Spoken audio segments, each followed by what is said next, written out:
Welcome back, guys, to another episode of Questbound Reader. Guys, welcome yet again to the Questbound gang, and thank you for tuning in for our next video. Guys, today we have such an amazing book we're going to talk about, so I can't wait to get started. Stay tuned. Getting right into it, guys. So, today we're going to talk about one book only, and that is Empire of the Vampire by Mr. J. Kristoff. Guys, I don't know what to tell you, man. You need to read this book. Listen, you've read vampire books. I've read vampire books. We agree 80% of them suck. They don't know what they're doing. It's just, sparkles and ahaha vampires. This book is three cuts above the other books you've read about vampires. Trust me. I know. How can you trust me? Just please take take a few hours of your life and read the first few chapters. You're gonna love this book. I read it in 4 days. It took me 4 days to read it, and it is one of my favorite books of 2023. All right, so what is the book about? Non spoilers, right? Um, in essence, this is a book about a vampire hunter who's been captured by vampires and been forced to retell his life story from when he was a young boy discovering his unique abilities to the man who is now trapped in a dungeon retelling his story. And throughout the course of his retelling, he goes into detail regarding his abilities or lack thereof starting and how he became known as the Black Lion, one of the, or probably the most feared hunter, you could say, in the entire realm, if you will. So, I have quotes. Man, listen, okay. One thing this book did really well was give amazing quotes. One of my favorites, I wrote it here. It says, "One day as a lion is worth 10,000 as a lamb." Like, that's deep, dude.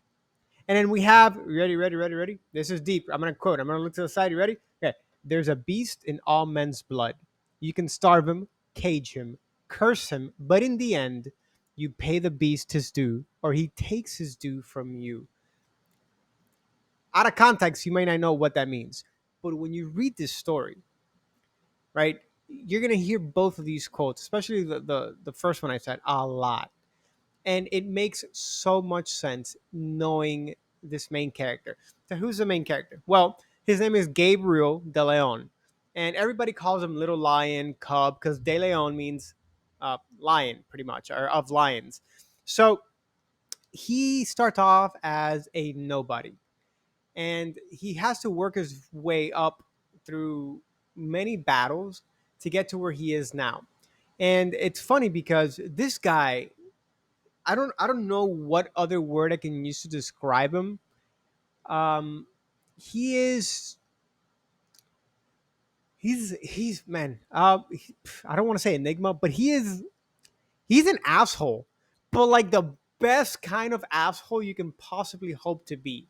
Like, he is narcissistic, self-centered, and he uses so many like creative ways to like talk crap about people around him or talk crap about life and scenarios, and you can't help but relate to him. He makes fun of dire circumstances.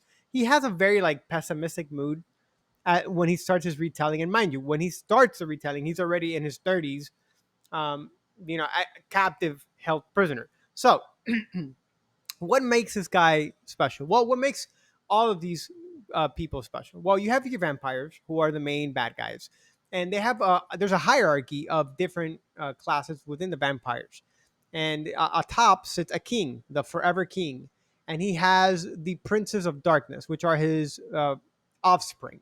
Now, those offspring are the top of the tier, right? The top tier, head honchos in the empire under the king, and they sire a bunch of other significantly weaker and diverse groups of people. Now, this is not like your typical vampire book where a vampire bites you in the neck and you turn into a vampire. No, it's completely at random. Not everybody turns into a vampire. You don't get to pick and choose. It just happens. Nobody knows how yet. So you find yourself, Gabriel De Leon, in a small town, and he is getting jiggy with it with a girl, and he finds that he is attracted to the smell of her blood. Um, Fast forward a few scenes, he gets caught, right? The girl finds out that he's trying to drink her blood in a weird way. Um, and he gets tortured. Not tortured, he gets beat by the townsmen. And right when they're about to kill him, enter these two, you can call them knights, I guess, but they're part of this order of Saint Michon, who are half breed. And you learn this later on. Now, I'm going to pause right here and say this next section is going to have spoilers. So these half breeds are offspring of male vampires with human mothers, and they inherit some of the powers of the fathers, and they use those abilities to hunt vampires. So it's like a holy order, and apparently the only way that God can save your soul is if you're one of these half breeds is by dedicating your life to Him. Now, Gabriel, being on the verge of death, decides to go with these guys and becomes very devout very quickly, and swears that he's gonna avenge his sister who gets turned into a vampire, or yeah, and he has to kill her with his own hands, etc.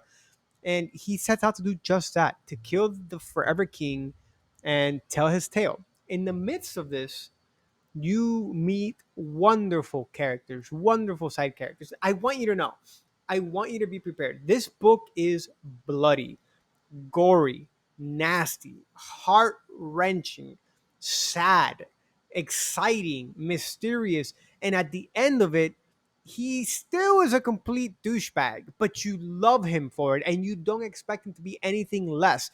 And he tells everybody, he's a bastard, right?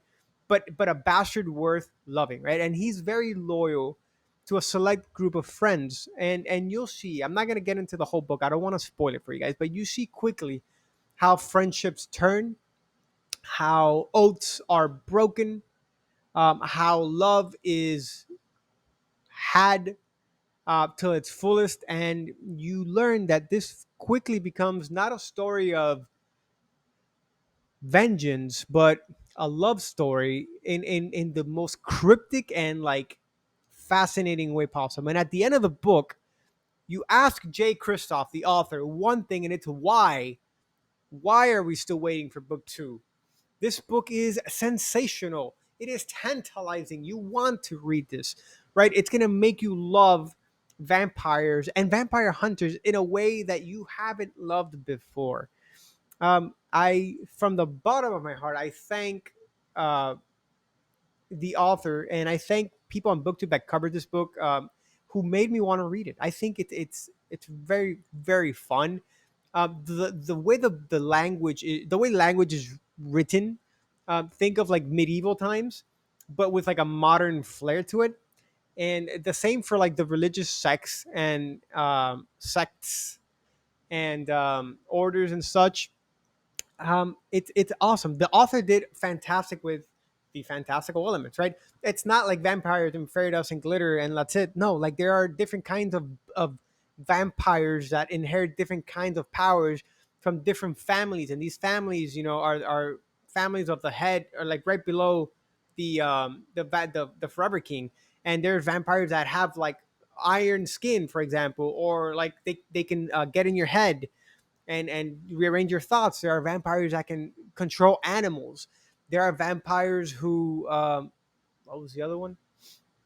Oh, that are really strong. And then there's a fifth class maybe. Are there other vampires? Who knows? But we know that Gabriel is a misfit. He doesn't fit along with the four classes.